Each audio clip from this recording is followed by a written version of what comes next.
Сәлеметсіздер ме, құрметті тыңдарман? Бұл әңгімені сіздер үшін баяндайтын мен Фариза Шералықызы. Әңгіме басталмай жатып каналға тіркеліп, лайк басып, әңгіме соңында пікір қалдыруды ұмытпайық. Мөлдір мектеп жасындағы жасөспірім қыз. Оның әкесі ауылдағы ауруханаға практикаға келген бір бойжеткенге ғашық болып, 3 баласымен келіншегін тастап, сол сүйген адамының соңынан қалаға кеткен. Содан бері ауылға ат ізін салған емес. Мөлдірдің жалғыз шешесі бастапқы кезде осындай тосын қайғыдан есін жия алмай, елге қарауға беті болмай, қатты намыстанып, туған туыспен қатыспай, той-томалаққа да бармай, томаға тұйық жүрді. Кейін келе, өзі сияқты күйеуі басқа елге кетіп қалған жалғыз басты әйелдермен жиі-жиі бас қосып, арақ-шарап ішіп, таң атқанша бақыра ән салып, балаларының бар жоғын ұмытып кететін болды. Үйге де қарауды мүлде қойды. Есіктен төрге дейін шашылған төсек орынның кірден түсі көрінбейді. Бағатын адам болмаған соң, мал тұрсын ба? Сауып отырған жалғыз сиыр да, 10 шақты қой қозы да 1 жылға жетпей жоқ болды. Өлгені өлді, өлмегенін ұры әкетті. Әйел түгілі еркек жеңе алмаған арақ бірте-бірте Мөлдірдің анасын да бір жола өзіне тәуелдетті. Бас жазатын арақ алуға ақша таппаса, бар ыза кегін 3 баласынан алатын. Қызау, кішкентаяу деп аямай, қолына не түссе сонымен ұрып соғатын. Ал қарғап сілегенін естіген адамның төбе шашы тік тұрады. Оған қарғам, қой, балаларыңды ойла деп ақыл айта келген туыс-туғанның көңілі қалғаны соншама, олар бұлардың босағасынан аттамайтын болғалы қашан. Киімі алба-жұлба, үйінің іші сырты қоқыс, балалары аш-жалаңаш әйелдің бар ойы, арзан шарап болса да бірдеңе тауып ішу. Адам сияқты ойланудан қалған әйелдің құлқынын тесіп бара жатқан жалғыз нәрсе ол тек ішу, мас болу ғана. Қақаған қыста отынсыз үйде дірдек қағып шыққан ашқарын балаларын анасы аямағанда кім аясын? Көршілері де олардан баяғыда теріс айналған. Балалардың ішінде бас көтерері Мөлдір. Көзі жәудіреген жас қыз мектепке бармағалы қанша уақыт болды. Бұларды бастапқыда мектеп мұғалімдері үйге келіп, сабақтан неге қаласың, қайда жүрсің деп іздейтін. Басқалар құсап киіп баратын жөні түзу киімі болмаған соң, кітап қағаздарын түгелдейтін ақша болмаған соң, мектепке қалай барады? Барған күнде де көретіні басқалардың мазағы мен кемсітуі. Мөлдірдің бар ойы қалаға барып, туған әкесін тауып алып, бар жағдайды өз аузымен айтып, ең болмаса өзінен кейінгі 2 баланы қолына алғызып оқыттыру. Бірақ оған қалай барады, қалай табады, ол жағы белгісіз. Бірақ сол ойды жүзеге асыратын сәтті күнді тосып, іштей үнсіз жоспар құрғалы талай уақыт болды. Мөлдірдің жасындағы қыздар әлі бала құсап ойыншық ойнап жүргенде, оның бар ойы бағусыз қалған бауырларын адам қатарына қосу. Бірде депутаттарды сайлау қарсаңында үй-үйді аралап, қағаз таратып жүрген кезінде бастауышта сабақ берген мұғалім апайын көріп қалып, басына бір ой жылт ете қалды. Дереу жанына жүгіріп барып, апай, сізден бір нәрсе сұрауға бола ма деді. Сұрай ғой айналайын деді ол бұған таңдана қарап. Апай, мен қалаға барып, әкемді іздеп тауып алып, оған Болат пен Қанатты оқытыңызшы, қолыңызға алып мамамды емдетіңізші деп айтсам ба деп едім. Әкемді қалай тауып баратынымды білмей жүрмін. Сіз соған көмектесе аласыз ба деп сұрағанында, ойбой, сенің әкеңнің ауылдан кеткелі қанша жыл болды. Оның қайда жүргенін ит біліп пе? Туған туыстары да жоқ, жетім жігіт еді ғой өзі де. Естуімше, базарда сауда жасайтын көрінеді. Әйелі шетелден тауар тасиды екен. Осыдан 2-3 жыл бұрын біздің ауылдың кісілері қалаға барғанда базарда тұрғанын көріпті ғой деді мұғалім апайы. Ал бұл жауаптың өзі Мөлдір үшін біраз ақпарат болды. Шешесі босатқан шөлмектерді жинап өткізіп, одан түскен азын аулақ тиын тебенді ешкімге көрсетпей жинап, қалаға баруға ақырын-ақырын дайындала бастады. Үстінде дені дұрыс сау киімі де жоқ, қалаған егиіп барады. Қыста барса қалың етік, сырт киім керек, сондықтан жазда күн жылынған соң бару керек деп ойлады ол. Бірде қатты дауыл тұрып, ұйтқыған жел бұлардың тұратын үйдің шарбағына бірталай жуылған киімдерді ұшырып әкелді. Мөлдір киімдерді үйіне кіргізді де өзіне дұрысын тығып қойды. Ұрлап алғам жоқ, Құдай айдап келген киім кешек қой деп өзін жұбатқанымен киіп көшеге шыға алмасын тағы іші сезеді. Оның ойында ертең әкеме барсам алба-жұлба болып қалай барамын? Барғасын әрине ол маған бұдан да тәуірін алып береді ғой. Сол кезде бұны қайта жуып үтіктеп ауылға келіп иесін іздеп тауып өзіне қайтарамын ғой деп ойлады ол. Бір күні мөлдір қаладан ауылға арақ әкеліп сатып, орнына мал тиеп алып, кері кеткелі жатқан жүк машинасының жүргізушісіне келіп жолықты. Жалынып жалбарынып, қанша жыл тірнектеп жинаған азын-аулақ тиын тебенін көрсетіп, жағдайын айтты. Үсті жұпыны болғанымен түр-түсі сүйкімді жас қызға көз жүгіртіп, аздап ойланған жүргізуші жігіт, сен тұра тұр, мен анау бастығыммен сөйлесіп келейін деп оңаша сөйлесіп келді. Екі алақанын ысқылап, көзі күлімдеп, басын изеп тұрған бастығын сыртынан көріп, мөлдір өзін қалаға кетуге оның келісім бергенін айтпай ұғып, қатты қуанып кетті. Неткен қайырымды адам еді, бастықпын деп шіренбей, бірден келісе кеткені қандай жақсы болды.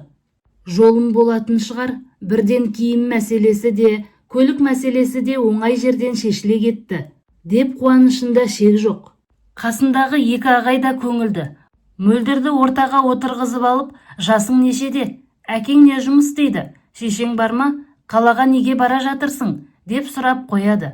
Бұл да өзінің 14-тен 15-ке қарағанын, із-түссіз кеткен әкесін іздеп бара жатқанын, бәрін жасырмай айтып берді.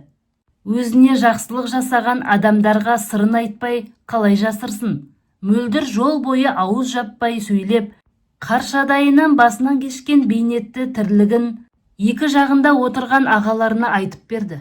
Ертеңінен шуақ күтеді. Иә, оны қалада қызыққа толы, бақытты өмір күтіп тұрған сияқты. Әкесін тауып алып, ол бұны шыттай қылып киіндіріп, үйіне ертіп апарады. Үйге барған соң әйеліне, қарашы мынау менің тұңғыш қызым, қандай әдемі қыз болып өсіп қалған, менен аумайды өзі. Қарақаттай қап-қара көздері де, ақ сарылығы да, қап-қара қасы мен шашы да менен айнымайды. Бұның шешесі қара тор адам еді. Ал бұл оған мүлде ұқсамайды деп мақтанышпен мені таныстырады ғой. Мен олар базарда жүргенде үйін айнадай жарқыратып, тазалап қоямын. Тамақты да өзім істеймін. Тіпті олардың қолын қимылдатпаспын.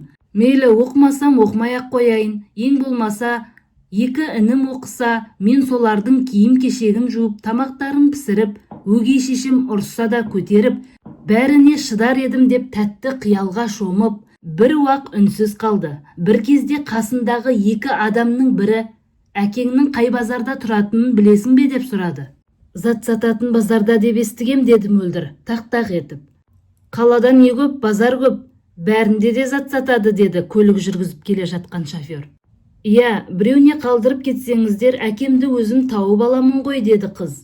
Ол кезде көңілінде ешқандай қауіп ұяламады. Күн кешкіре бастады. Біз қалаға жеткенше түн болады. Сені қаланың кез келген базарының қасына қалай тастап кетеміз, деді бастығы. Қыздың қарны ашты, қасындағы адамдардан да қысылып келеді. Бұрын соңды алыс жолға шығып көрмеген қыз бала не істерін білмей қатты қобалжи бастады. Онда сен бүгін бізбен бірге біздің үйге жүр, сосын ертең жарықта әкеңді тауып аларсың, деді бастығы. Мөлдір қуанып кетті. Не деген қайырымды адамдар еді деп. Әлгі кісі де бұның қуанғанын сезгендей, абарық иығынан өзіне тарта құшарлана қысып қояды. Сол түні ол оңбаған, лақ көрген қасқыр ұқсап, қаланың шет жағындағы оңаша қонақ үйде мөлдірге тарпа бас салып, абыройын айрандай төгер деген ой оның үш ұйықтаса түсіне кірмеп еді. Ағатай-ау, сіздің де мен сияқты қыздарыңыз, балаларыңыз бар шығар, оларға біреу зорлық зомбылық жасаса қалай көресіз? Мен сізді адам деп сеніп машинаңызға мінген жоқпын ба? Мал екеш малда бұлай істемейді ғой, аясаңызшы. Адамгершілік қасиетіңіз қайда кеткен? Құдайдан қорықпайсыз ба деп зар илегені аузынан арақ сасыған тас жүрек дөкір неменің құлағына кіріп те шыққан жоқ. Бірнеше күн мазаққа айналдырып, біраз уақыт өткен соң орталық базардың тұсына әкеп тастады да: «Ей қыз, іздеп келген базарың әне тұр, бара ғой тездетіп. Әкең сені қанша күннен бері екі көзі төрт болып күтіп отыр. Ха-ха-ха, білем, артыңнан маскүнем шешең сені сағынып қалаға келіп жатқан шығар. Хи-хи-хи» деп дарақлана күліп, бұны желкесінен түйгендей ғып машинасынан түсіріп кетті. Қаптаған адам, ығы-жығы көлік, жүк тиеген қоларбаны сүйреткендер таптап кетердей екпіндері қатты. Шеті мен шегі жоқ, ұзыннан ұзақ базарды аралап аяғынан тозды. Оның енді қай тұсынан әкесін іздейді? Ол енді әкесін іздеп табудан бір жола күдерін үзді. Басы айналып, көзі қарауытып құлап қала жаздады. Оның үстіне қарны аш. Қанша күннен нәр татпаған қыз самса пісіріп тұрған әйелдердің қасына барды. Ол жерде ешкім-ешкімді көзге ілетін емес. Қымбат киімді әйел мен бір бойжеткен қыз самса сатып алды. Кірпияз қыз бір тістеді де майлы екен деп танауын тыржитып, қоқыс салатын орынның дәл қасына қағаз орауымен тастай салды. Аяқ астында бұратылып жүрген аш иттен бұрын мөлдір барып алып үлгерді де асығыс-үсігіс аузына тыға бастады. Маңайындағы жүргіншілерден де ұялған жоқ. Шұрқырап тұрған қарнына жалғыз самса не болсын? Ендігі ойы тек қарнын тойдырып, аздап әл жинап алу ғана. Байғұс қыз енді қайда барып, қалай күн көреді? Қайдан шығып, қайда тұрғанын да білетін қалы жоқ.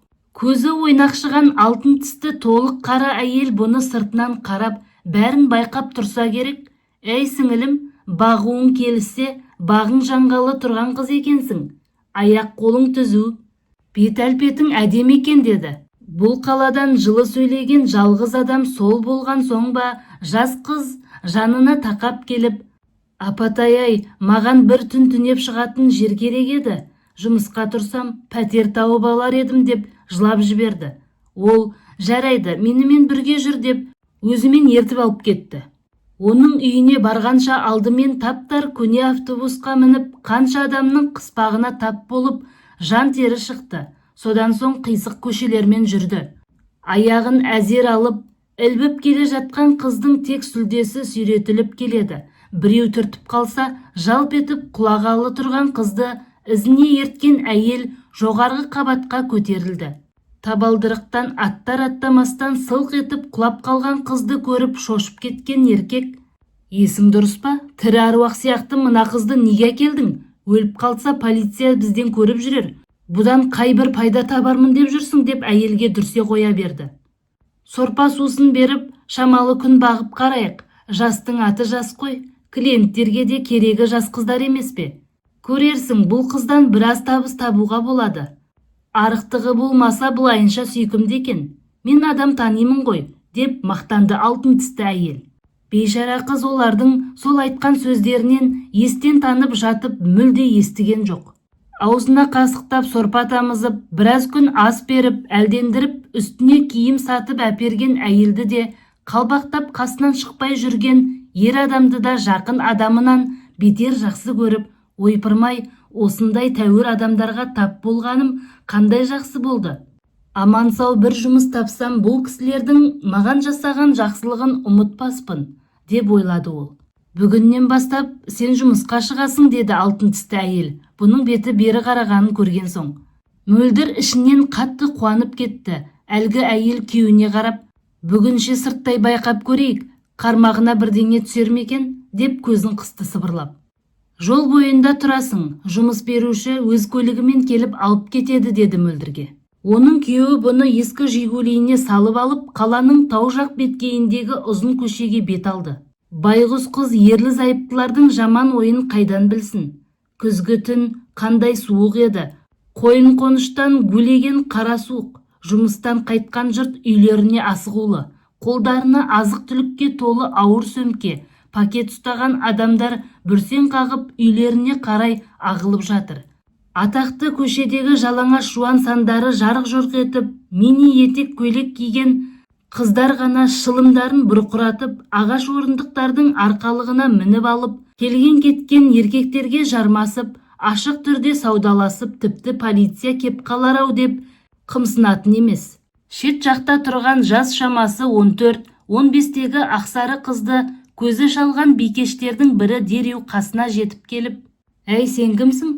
Қане бұл жерден табаныңды жалтырат, бұл жер біздің территория. Кетпесең тап осы жерде быт-шытыңды шығарамын» деп ақырды. Оған қалғандары қосылды. Аулаға бөтен ит кіріп кеткендей, бәрі соған қарай арсылдай жөнелсін. У-шу айғай. Зерігіп, іштері пысып, оның үстіне ауа райы қолайсыз болған соң, келетін клиенттері де күндегіден аз болып, ашулы тұрған қыз-қырқындар да ұрынарға қара таппай пәле іздеп тұр екен. Тіпті жылдамдау біреуі жалма-жан жұдырық сілтеп те үлгірді. Жас қыз да шама-шарқы келгенше өз-өзін қорғап, оларды қасына жақындатпауға тырысты. Қасқыр қыздар аясын ба, оның иығына төгілген қоңыр бұйра шашына жабысып алып, айырылатын емес. Жаны көзіне көрініп, шыбын жаны шарқыраған жас қызды әп-сәтте жерге жығып салып, бәрі жабылып тепкілей бастады. Бұл да адамның баласау, өлтіріп алмайық деп аяушылық көрсету бірінің де ойына келер емес. Әбден адамгершілік қасиет атаулыдан айырылған адам кейпіндегі аңдар сияқты. Әрі-бері бұлардың тұсынан шамдары жарқырай өтіп жатқан автокөліктер де тоқтап, байғұс қызға араша түсуді білмейді. Сыз жерде, лас топырақтың үстінде аунап жатқан қыздың біраздан соң шырқыраған үні өшті. Тынысы да тоқтады. Сол кезде ғана естері кірген жезөкшелер үстерінің шаңын қағып, қолдарының қанын сүртіп, дода-додасы шыққан шаштарын жөндеп, өз пәтерлеріне апаратын таксилерді тез-тез ұстап алып, лезде тарап кетті. Көп ұзамай күздің қара жауыны басталды. Сатырлаған суық жаңбырдың астында таң атқанша ес-түссіз жатқан жас қызды таңға жуық көше тәртібін қарап жүретін екі полиция қызметкері тауып алды. Жап-жас болып, осы қыздарға не жоқ екен жезөкшелік жолға түсіп, міне, енді итке ит өлімі дегендей, жұлым-жұлымы шығып көшеде жайрап жатыр. Өзіне сол керек деді, жиіркене жерге түкірген біреуі. Әке-шешелері жоқ па екен, қыздарына қарамай неғып жүргендері олардың деп кіжінді екіншісі. Қазіргі жастардың тамағы тоқ, көйлегі көп, ата-аналары өздері киместі кигізіп, ішпесті ішкізіп, әбден еркелетіп, бетімен жіберген. Бәрінің бір-бір иномарка машинасы бар, сосын бұлар құтырмай кім құтырады деді біріншісі. Көп ұзамай тәтті ұйқыға батқан үлкен қаланың тыныштығын бұза полиция машинасымен қабаттасып, жедел жәрдемде көлігі жетті. Ал бейкүнә қызға енді ешқандай жедел жәрдемнің керегі де жоқ еді. Оның күнәдан пәк, тап-таза періштедей жаны зұлымдық пен қатыгездікке, лас пен былғанышқа толы мынау жердің үстін мәңгіге тастап, алысқа қалықтап ұшып кеткен еді.